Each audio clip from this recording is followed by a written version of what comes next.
ఆవేశాలు వినడానికి నేను అర్జునుడిని కాదు. ఈ 18 రోజుల కురుక్షేత్ర యుద్ధంలో జరిగిన పాపాల కన్నా నీ అధర్మం నిష్కృతి లేనిది. ద్రోణాచార్యుడి పుత్రుడివై ఉండి ఇంతకి దిగజారావా? నా తండ్రి పేరు పలికే అర్హత నీకు లేదు కృష్ణ.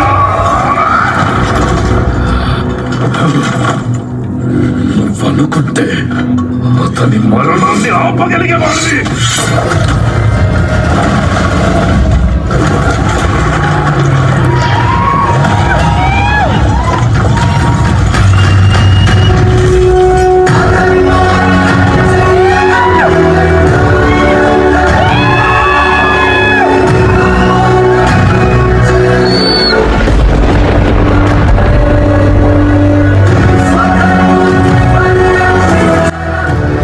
అశ్వత్థామ, దేవుడైన ద్రోణుడైన కర్మని ఎవరూ తప్పించుకోలేరు.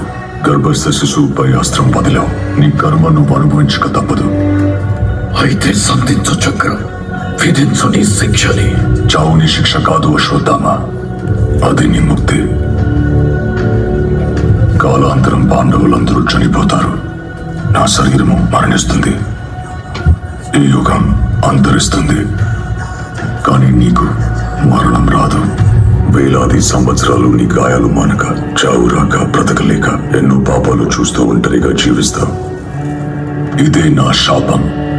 మరి నాకు ప్రాయశ్చిత్తమే లేదా? నువ్వు నన్ను చంపాలనుకున్నావు, కానీ ఒకరోజు నువ్వే నన్ను కాపాడాలి. నేనా? కలియుగం వస్తుంది, కలి వస్తున్నాడు. అధర్మం పెరిగిపోయి ప్రపంచమంతా చీకటైనప్పుడు నేను మళ్ళీ ఒక అవతారం ఎత్తాలి. ఆ యుగంలో కలి ఎంత శక్తివంతుడంటే నా పుట్టుకనే ఆపగలడు. అప్పుడు నువ్వే నా గర్భగుడికి కాపలా కాయాలి. ఆకాశంలో సూర్యుడు లేనప్పుడు, వాయువంతా విషం నిండినప్పుడు, గంగలో చివరి చుక్క ఎండిపోయినప్పుడు, ఈ మణి మళ్ళీ నీ దగ్గరికి చేరిన రోజు అదే సమయం.